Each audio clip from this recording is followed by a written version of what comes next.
Hello YouTube, my name is mp4, and today we're playing Dark Souls. Well, not necessarily. I've been playing this game live on Twitch. Come check it out. I'm going to link it in the description. But today we're actually going to be going over the first time of me going through the first area in the game, which is the Undead Asylum. And I'm going to include a little bit of the beginning area of the game, and it goes into the first bonfire at Firelink Shrine, which is where the next video is going to start off. Now, this is my first time ever playing Dark Souls. So far, I've really enjoyed it. I'm not that far into the game, really. But, you know, I'm going to complete it all live for you guys to watch and for me to be able to upload highlights onto YouTube. It's going to be somewhat of a highlight time, somewhat of just a progression thing. Right now, it's just progression because, well, there's not really highlights. It's more like lowlights, if I'm going to be honest. But right here, we're starting as deprived. I don't know why I decided to put myself into the 7th gate of hell. But I did anyway. I didn't give myself the master key because I thought that would ruin game progression, which it's supposed to. And I thought a little extra health never hurt anybody. I'll just play the game as normal, and that's what I did. So yeah, I'm actually just creating my Chad of a samurai who wields a club and wooden shield. We're gonna name him something elegant. We name him Fartface. Now, the beginning intro of the game, we see us waking up in the Undead Asylum with, you guessed it, nothing on. We have a broken hero sword somehow, or I think it's a broken straight sword. Doesn't really matter. Shit. But you see me flailing my weapon around like I'm a newborn baby who's never done anything in his life. We get the dungeon cell key, leave, and this is where our adventure starts. So, we see this grieving, sad, lonely, pathetic undead, and we brutally slaughter him with a hilt of a sword. Now, I think this game is actually very poetic, seeing how a naked dude just beat the shit out of another naked dude. Top tier game. Now, we continue along with the tutorial. You know, nothing special. Every game works like this. Except for the fact that it's in such a closed corridor, tight space. You know, first time playing the game, especially on keyboard and mouse, it's really a little janky to start getting used to. Once you get used to it, it's actually quite like second nature, very easy to get through. But the beginning of the game, holy is it weird. Space is space is sprinting and dodging, which is a little wacky. Q is, locking on target, stuff like that. Now here is the first bonfire, the first part of the game that stays with you through the rest of the game. And what next?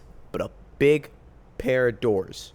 We go in, see a bloodstain. Still don't know what these do, but I'm looking around, touching these bloodstains because I think, hey, this does something.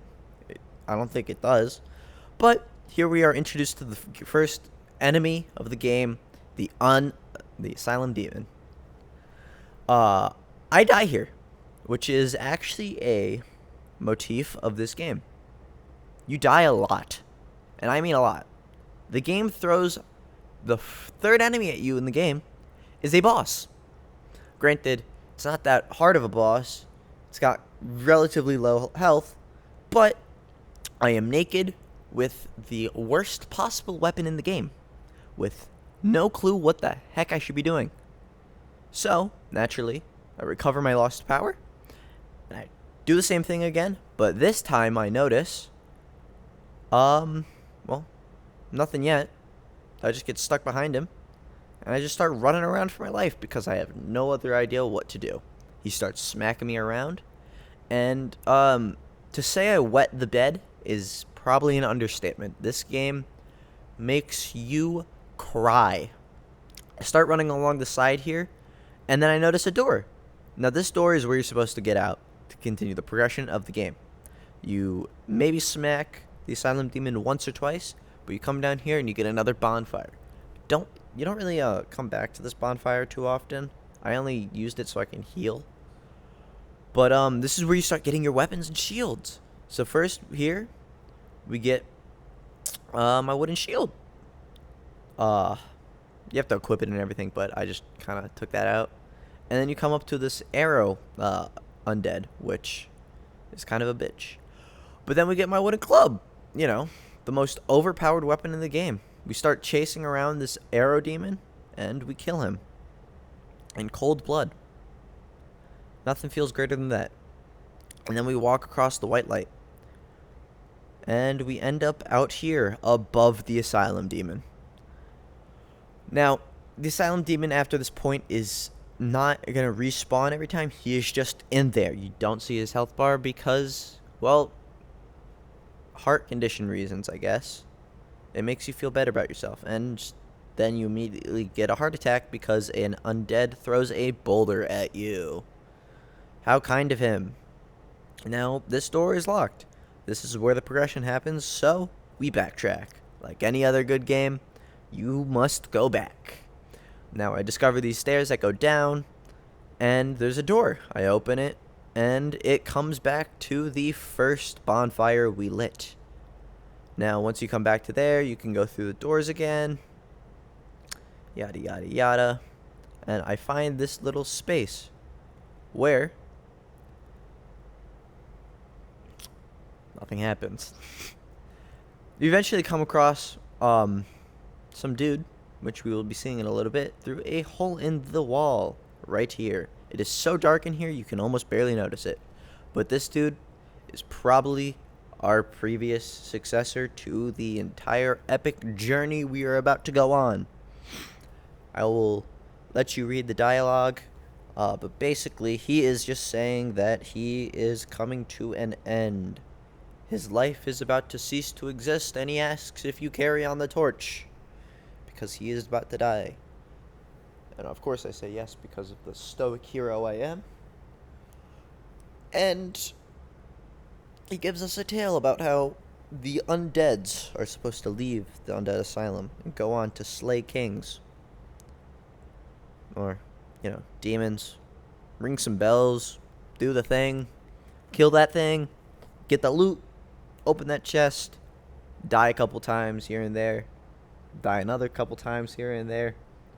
Oh, you fell? You're dead. But this is where the first main item of the game that you keep with you for the rest of your journey gets given to you. The Estus Flask. This Estus Flask is your healing item throughout the entire game. It is one of the most important things. You upgrade it, and to be honest, this game would be literally impossible without it. Thank you, unnamed soldier. He also gives you a key that goes up into this door to continue the progression of the game. Mind you, once you open some of these doors, even if you die, they stay open because that would just be unfair. But you already have the key, so it's not like it matters too much.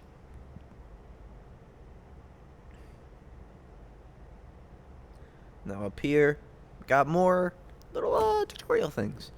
These are not player said. Some of these red signs can be player said. Resting at bonfires do revive the enemies. That's a really important thing about this game. And something you got to know is don't try and farm up XP here. There is literally no point. Try and get through this place as quick as possible because it is easy. I took the hard way through like an idiot. Anyway, you traverse this white fog and you get up to this balcony where you, read the thing, do a plunging attack for massive damage on the Asylum Demon.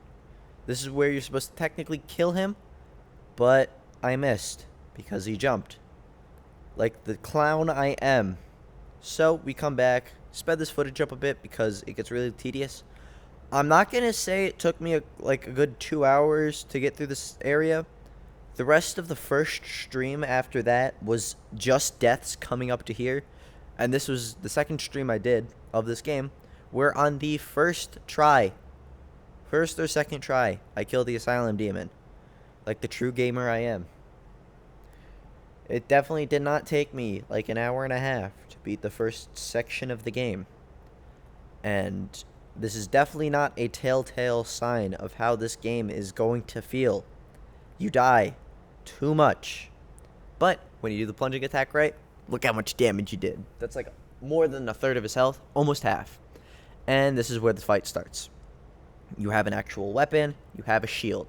The shield is going to do jack shit because, well, he's like 17,000 times your size. So there's no point in shielding. You might as well have pressed F to get a full greatsword kind of effect where you're dual-handing it. Now, I am putting on some good damage on him, but he is putting damage on me, making me have to dodge, weave, bop, bop, the whole 9 yards.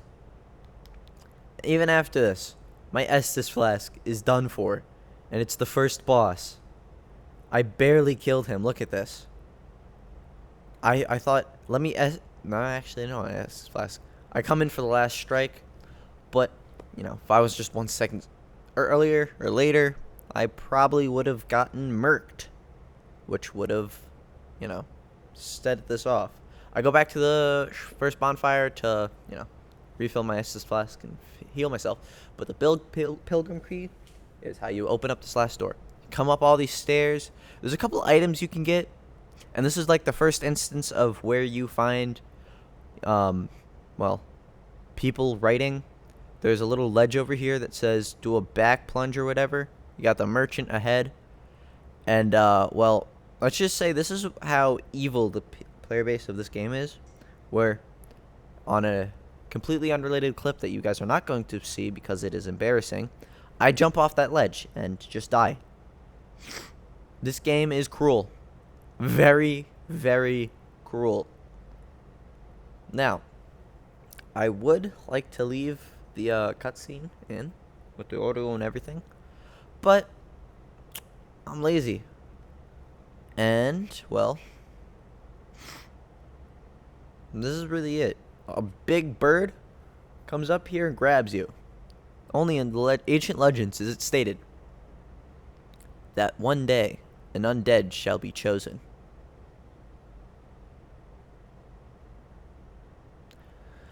You were just chosen, I guess, to leave the undead asylum in pilgrimage to the land of the ancient lords. This is the story of the game.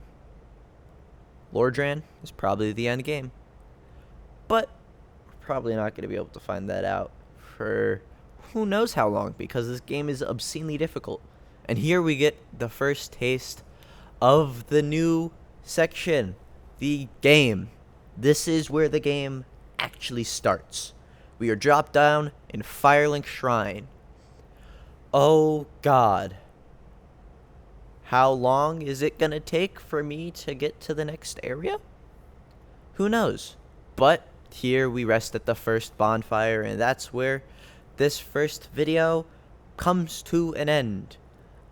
There are some lootables in Firelink Shrine, but besides that, you cannot loot any of it. You get the greatsword, the Zweihander, you get the winged spear, you just picked up humanity, which is cool, but make sure you use that XP and those souls that you got from killing the asylum demon, because you can level up now. Now, for some reason, I chose Deprived. But for that reason is because he was the lowest level with the highest stats. Everything's statted at 11, most even set of stats, and I thought this seems like the right choice because eventually I'm going to have the same loot as anyone else. But now my stats are just going to be better.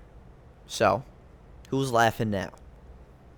This does pan out, but it takes me god-awful amounts of time to get to that point because every other class starts with armor. As you could tell, I don't. So, well, that's the first thing I do in the next area. I get some armor. Now, granted, I get probably the worst set of armor in the game, but it's armor nonetheless, which is important. If you're going to play as Deprived, don't. But if you do, get some armor first. It makes your life a whole lot easier. It made my life easier. But after this, you see a man. The only other man that you... Well, I don't know. But he is a man. As long as you guys are flying it slow and sick. Oh, sorry, dude. But I'm going to wrap it up here. If you guys did enjoy, please drop a like, comment, and subscribe. Sorry about the no audio of the game part. I didn't think this would be long enough for me to be able to just have the game in it, because it is also very loud in the first couple streams I have. So I'm going to try and fix that up. But I do expect more audio than just my voice. But the next episode is going to either be a death compilation, because that seems really easy to make, or the next portion of the game, which is the Upper Undead Burg and that first bell that this dude talks about ringing. But other than that, that's going to be all. Thank you, and have a great day.